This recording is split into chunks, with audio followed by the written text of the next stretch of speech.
এক নম্বরে যে কাজটি করে তা হলো গর্ভবতী মহিলাদের গর্ভধারণের প্রথম 3 মাস এই ট্যাবলেটটি দেওয়া হয়, যাতে করে গর্ভের সন্তানের রক্ত শূন্যতা দেখা না দেয়, সাথে গর্ভবতী মহিলাদের রক্ত শূন্যতা দূর করে। 2 নম্বরে যে কাজটি করে তা হলো যেসব মহিলাদের রক্ত শূন্যতা দেখা দেয় সেসব মহিলাকে দেওয়া হয় এই বায়োফল ট্যাবলেটটি। 3 নম্বরে যে কাজটি করে তা হলো অনেক রোগী আছে পুষ্টিহীনতায় ভুগে, তাদের জন্য দেওয়া হয় এই বায়োফল ট্যাবলেটটি। 4 নম্বরে যে কাজটি করে তা হলো যাদের সব সময় দুর্বল লাগে তাদের দেওয়া হয়। 5 নম্বরে যে কাজটি করে তা হলো যেসব রোগীর শরীরে রক্ত উৎপাদন কম হয় তাদের জন্য খুব ভালো কাজ করে এই বায়োফল 5mg ট্যাবলেটটি। মূলত এগুলি হলো ওষুধটির মূল কার্যকারিতা।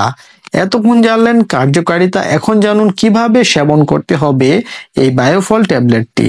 ট্যাবলেটটি সেবনের প্রাথমিক ডোজ হলো প্রাপ্তবয়স্কদের জন্য দৈনিক একটি করে একবার সেবন করতে হবে সর্বোচ্চ 1 মাস, বা রোগীর অবস্থা বিবেচনা করে চিকিৎসক ডোজ কম বেশি করে থাকে।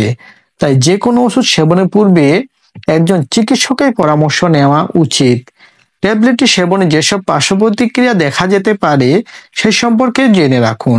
ট্যাবলেটটি সেবনে খুবই কম পরিমাণে, যেমন বমি ভাব, কোষ্ঠকাঠিন্য, বদহজম ইত্যাদি পার্শ্ব প্রতিক্রিয়া দেখা দিতে পারে, তবে সবার ক্ষেত্রে দেখা দেয় না। কিছু কিছু ব্যক্তি বিশেষে এসব পার্শ্ব প্রতিক্রিয়া দেখা দিতে পারে। তবে এই বায়োফল ট্যাবলেটটি আপনি যে কোনো ফার্মেসি থেকে মুখে বলে খাবেন না, অবশ্যই একজন চিকিৎসকের পরামর্শ নিয়ে সেবন করবেন।